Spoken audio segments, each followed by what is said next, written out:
In this updated multi-part tutorial, we'd like to show you how to position, freeze, and colorize multiple videos on the same screen at one time.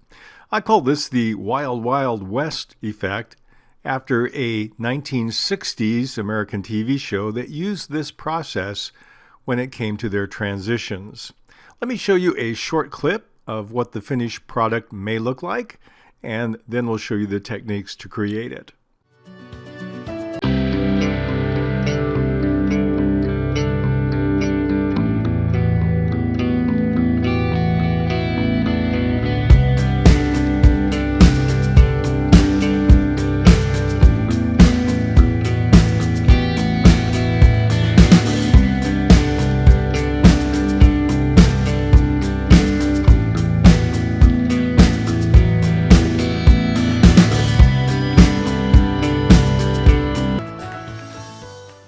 So I have 3 clips in my media room. I will take each of them and drag and drop them on track number 1. We will stack them later, but there's some things we want to do to them first.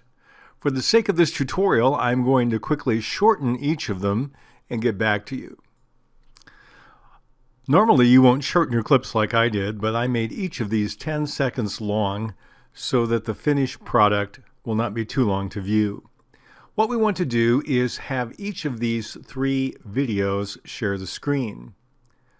And then we're going to add some more features to them.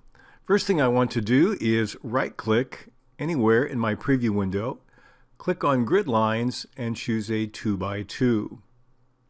Let's take the video of the Jeep, we'll click on that, and then we will resize it by clicking on one of the corners. It will maintain its aspect ratio. We'll put it in the upper right corner. Now let's take the video of the car moving down the road, and we'll do the same with that. We will shrink it down to the lower right corner. And then we want to fill the entire left panel with our third video. But we need to use a different technique because we can't simply make it proportional. It will only fill part of the screen. So what I'm going to do is click on the video of the bikers, click on the Tools button above the timeline, and move to Power Tools. Then from the secondary menu, choose Crop, Zoom, and Pan. That will get me into my Crop, Zoom, and Pan editor. And I've already turned on my grid lines here. If you don't see them on your version of PowerDirector, you need to click to the left of the Fit area, right to the right of the time marker. And so I want to make this about half the size of the screen. In order to do that, I need to use the freeform option. I'll click on that. And then if I drag on either the left or right, that will make it narrow on both sides, and I want about half the size of my entire video. To test it, I'm going to drag to the left, and that's just about perfect there. It could be a little larger, but you don't want it smaller. I'll move back to the center because I want to focus on the middle of the video and click on OK. And now I have this, but it's not where I want it. I need to go into my pip designer. So I'll double click on the clip as I've modified it and get in the pip designer and then drag over to the left side. It will snap to the vertical line in the middle. And now I have all 3 of my panels covered. I'll click on OK. Now besides taking the first, second, and third, what I want to do also is to start each video out with a freeze frame of the first frame and the last frame. So I'm going to click on go back to the one of the Jeep, and we're going to put a freeze frame on.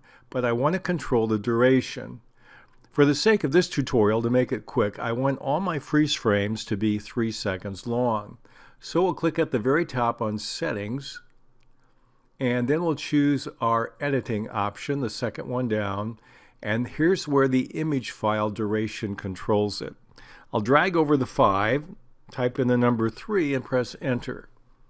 And when I click on OK, I've just changed the default for the freeze frame. So with the cursor at the very left edge, to create a freeze frame at the beginning, I right-click on the clip, choose Edit Video, and then Freeze Frame. That will create a snapshot and put it in the media room and attach it at the very beginning. So if I play this first clip, you'll see that it will freeze for 3 seconds and then the Jeep will actually begin to move. I also want to put one at the end, so I'll highlight that same clip, press the End key. Since the clip mode is now active, that takes me to the last frame. Then I right-click again, Edit Video, choose Freeze Frame. It added another snapshot. This is the last frame of this clip.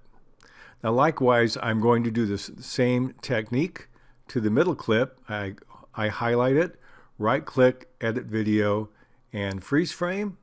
For the first frame, highlight it again, press the End key, and we do right-click, Edit Video, and Freeze Frame for the last. I'll do this for the third clip and get back to the tutorial. Now I've gone through the first phase of what I want for these clips. I can begin to stack them. So I'm going to take my cursor and highlight the first clip with the 2 associated freeze frames and drag it to the left. I'll give myself some more real estate. I'll take the middle segment and drag it down to a higher numbered track. And then I'll do the last one and put it on track number 3. Now I have a problem, and you'll see it in a moment when we begin to play these videos together. Watch what happens. The last track, that's all I see, and then when I get in the middle of the actual videos, I see all the videos moving, but then when I get to the end of them, all I see is the last track. Why? That's because my freeze frame isn't exactly what I thought it was. The freeze frame is actually the entire picture, including the black area. And the black area on the bottom track overwrites the space on the tracks above. We'll move into the second segment of how to do this and solve that problem and then move forward.